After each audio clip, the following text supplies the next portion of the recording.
இன்னைக்கு full day ஒரு healthy டேவா தான் போச்சுன்னு சொல்லலாம். அந்த அளவுக்கு நெறைய ஹெல்த்தி ரெசிபியா செஞ்சு சாப்பிட்டாச்சு.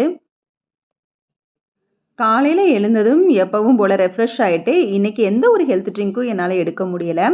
அதுக்கு பதிலா ஹெல்த் ட்ரிங்க் எடுக்க முடியலன்னா, கருவேப்பில மட்டும் கொஞ்சம் வாஷ் பண்ணி அத சாப்ட்டுருவேன். அந்த மாதிரி கருவேப்பிலைய வாஷ் பண்ணி இன்னைக்கும் சாப்ட்டு, கொஞ்ச நேரம் கழிச்சு வார்ம் வாட்டர் குடிச்சாச்சு. அதுக்கப்புறம் பாதாம் நைட்டு ஊற வச்சு இருந்துச்சு. அதை தோல உரிச்சு வச்சாச்சு. பாதாம் டெய்லி எடுத்துக்கிறதில்ல. ஒரு நாள் விட்டு ஒரு நாள் தான் பாதாம் அதுவும் 4 ஆர் 5 அதுக்கு மேல எடுத்துக்க மாட்டோம் ஒரு ஆள் கணக்குக்கு.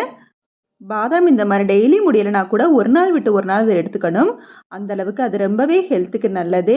அடிஷனலா ஸ்கின்னுக்கும், ஹேருக்கும் அது ரொம்பவே நல்லது. அதனால முடிஞ்ச அளவுக்கு பாதாம ஒரு நாள் விட்டு ஒரு நாளாவது எடுத்துக்கிறது ரொம்பவே நல்லது. ஒரு நாளைக்குனா 4 ஆர் 5க்கு மேல கூடாம பார்த்துக்கங்க. எழுந்ததும் ஏதாவது ஹெல்த் ட்ரிங்க் இல்லன்னா கருவேப்பிலை சாப்பிட்டு 1 மணி நேரம் கழிச்சு கொஞ்சமா டீ போட்டு சாப்பிட்டுருவேன். டீ போட்டு சாப்பிட்டதுக்கு அப்புறமா இருந்த பால மிச்சத்த காய்ச்சி வச்சுட்டு, நைட்டு உர ஊத்தி வச்சிருந்த தயிர் நல்லாவே புளிச்சிருந்துச்சு. அதையும் நல்லா மோர் கடைஞ்சு, சீரகம், பச்சை மிளகாய், கருவேப்பிலை, மல்லி இலை, வெந்தயம் போட்டு மோர நல்லா ஒரு ஸ்பைசியா ரெடி பண்ணி வச்சுட்டேன். அத ஒரு 3 மணி போல குடிக்கிறதுக்கு வெயிலுக்கு கொஞ்சம் பாடிக்கு குளிர்ச்சியாவும் இருக்கும்.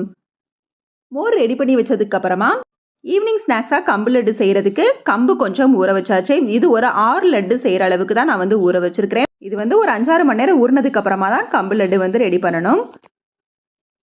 இப்ப மார்னிங் டிஃபன் தான் சாமை பொங்கல் தான் செய்ய போறேன். சாமை பொங்கலுக்கு சட்னியும் துவரம்பருப்பு சாம்பார் தான் ரெடி பண்ண போறேன்.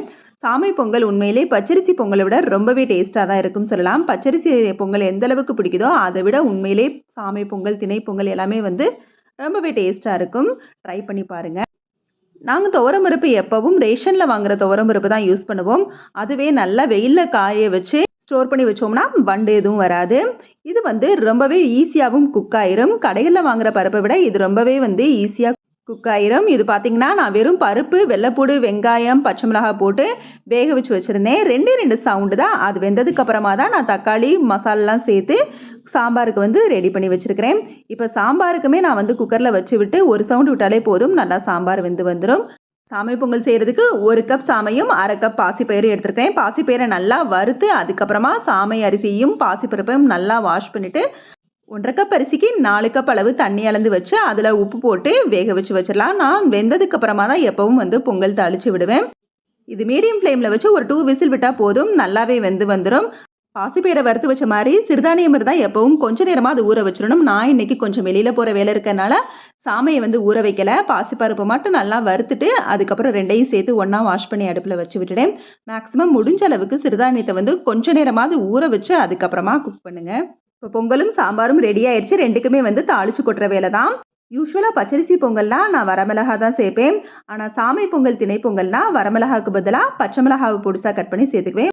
சாம்பாருக்கு தாளிக்கிறப்ப எண்ணெயோட கடுகுளுந்து, வெந்தயம், வெங்காயம், கருவேப்பிலை, சீரகம் இதெல்லாம் போட்டு தாளித்து கொஞ்சம் பெருங்காயம் சேர்த்து தாளித்து கொட்டினோம்னா நல்லா டேஸ்ட்டாக இருக்கும். கடை சாம்பார் டேஸ்ட்டில் இருக்கும்.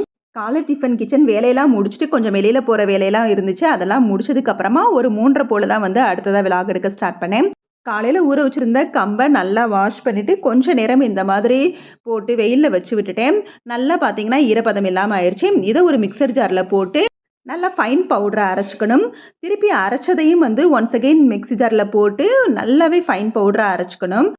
அரைச்ச மாவை ஒரு கடாயில் நெய் ஊற்றி நல்லா வறுத்து எடுத்துக்கணும். லோ ஃப்ளேமில் வச்சு ரொம்ப நேரம் நல்லா வறுத்தெடுத்தா தான் லட்டு சாப்பிட்றப்ப நல்லா டேஸ்ட்டாக இருக்கும். இல்லைனா வேறு மாதிரி ஒரு ஸ்மெல் வரும். அந்த சிறுதானிய ஸ்மெல் ஒரு சில பேருக்கு பிடிக்காது. அப்போ நல்லா ஃபைன் பவுடரை அரைச்சி அதை நல்லா வறுத்தெடுத்தா தான் நம்மளுக்கு அந்த டேஸ்ட் நார்மல் லட்டு டேஸ்ட் மாதிரியே ரொம்ப பிடிக்கும். இதுக்கு இனிப்புக்கு வெல்லம் தான் சேர்த்துருக்கேன். ஜீனியும் சேர்க்கலாம். ஆனால் ஜீனியை விட வெல்லமோ கருப்பட்டி பாகோ சேர்க்குறதா நல்லது. வெல்லத்தை நல்லா பாகு காய்ச்சி வறுத்த மாவோட பாகை இனிப்புக்கு தேவையான அளவுக்கு ஊற்றி நல்லா பிடிச்செடுத்தோம்னா லட்டு சூப்பராகவும் வரும், டேஸ்ட்டாகவும் இருக்கும். வெல்லம் பாகு காய்ச்சிறப்ப கொஞ்சமாக உப்பு மட்டும் ஒரு 2 கல் சேர்த்துக்கங்க. இனிப்பு கொஞ்சம் தூக்கலாக காட்டும். இந்த வறுத்த மாவோட கொஞ்சமாக ஏலக்காய் பவுடரும் நெய்யில் வறுத்த முந்திரி பருப்பையும் வெள்ளைப்பாகையும் சேர்த்து நல்லா பிசைஞ்சு எடுத்து உருண்டை பிடிச்சி வச்சோம்னா சூப்பரான கம்பு லட்டு ரெடி ஆயிரும். சிறுதானிய டேஸ்ட்டெல்லாம் பிடிக்கிறவங்களுக்கு கண்டிப்பாக இந்த மாதிரி கம்பு லட்டும் ரொம்பவே பிடிக்கும். ட்ரை பண்ணி பாருங்கள். முடிஞ்ச அளவுக்கு குழந்தைங்களுக்கு இந்த மாதிரி சிறுதானிய வெரைட்டியை இப்போ இருந்தே நம்ம கொடுத்து பழக்கிறது ரொம்பவே நல்லது. இப்போ இந்த வீடியோவோட மெயின் டாபிக்கு வருவோம். லைஃப்ல எவ்வளவோ விஷயங்கள நம்ம வந்து சகிச்சு போயிருப்போம். ஏன் எல்லா இடத்துலயும் நம்ம விட்டு குடுத்து போறவங்களாவும், ரொம்ப பொறுமையா போறவங்களாவும் கூட இருந்திருப்போம்.